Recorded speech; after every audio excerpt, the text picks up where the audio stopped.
NCBA is the nation's largest cattle industry organization, representing cattlemen and women in every state.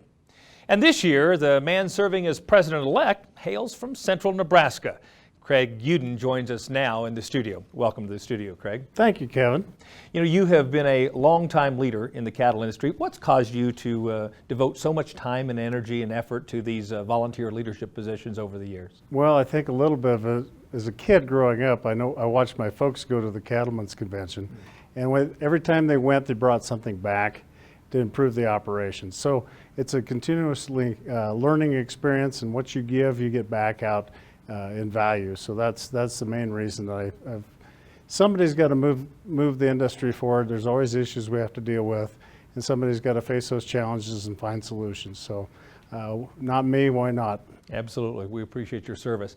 So we've talked a little bit about your operation in the past on the show, a very diverse operation from a cow-calf outfit to a large feed yard. Talk to us about the markets from a feeder's perspective right now. Well, it's been pretty brutal for the last 6 months, but we had an awful good run up. Now we've had it down. The one nice thing is we've maintained pretty much a level playing field on domestic demand. We've suffered a little bit on international, but the market's finding some stability right here, and so there's a lot of hope that we might settle this thing down and be able to work in here. And I think everybody can work in these levels. I look for a bright future, and the market actually seems to be trending up. Yeah, it can't go much lower, right? Or so we think, right? It can always do what you don't expect. That's right. You have had an opportunity to serve on both the policy side of the organization as well as the federation side. And I'd be curious, how do you think those two entities work together for the betterment of the beef industry? Well, I want to talk a little bit about the recent cancer study that came out that was pretty negative on red meat and also processed meats. And we pushed back. You know, we have a lot of research done on the checkoff side, and even like with the dietary guidelines, we have a lot of positive nutrition on the benefits of lean, healthy beef. And consequently, we pushed back pretty hard, and we had people in place throughout the United States, 3 different locations, both on the checkoff side and also on the policy side.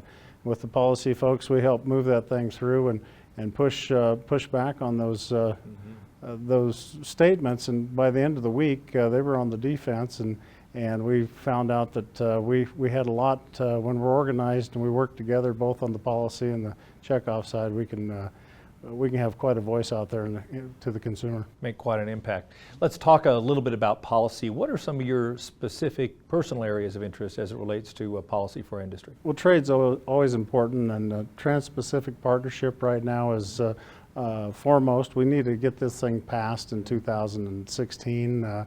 It's very critical. 96% of our consumers live outside the border, so trade is very valuable. $325 is what the average return per animal is, and that's quite substantial. That's $65 a hundred on a 5-weight calf and $25 on a 1,300-pound fed steer. So without that trade, we're kind of in a negative spot. The thing you have to look at with the Trans-Pacific Partnership is that's 60% of the world's population we'd be trading with. And if we set those rules, it's a lot easier to expand them when we trade with certain other countries such as China in the future. But today, for example, this would be a multilateral agreement with these 11 other countries. There's a total of 12, and they're pretty much in the Pacific Rim and back here. What that means to us today is Australia jumped ahead of us last year, and there was a bilateral agreement. And we pay a 38.5% tariff to Japan. Japan buys $1.3 billion worth of product a year. Last year, Australia had a 27.5% tariff, so they took away over $100 million worth of our product that went to Japan. So that is very top of the point right now. Your plate is full, and we appreciate all your service as a leader of this organization. Thanks for coming to the show. Thank you. Why not join Craig as a member of the nation's largest cattle industry organization? It's easy to do. Just visit the website beefusa.org, or you can call 1-866-USA-BEEF.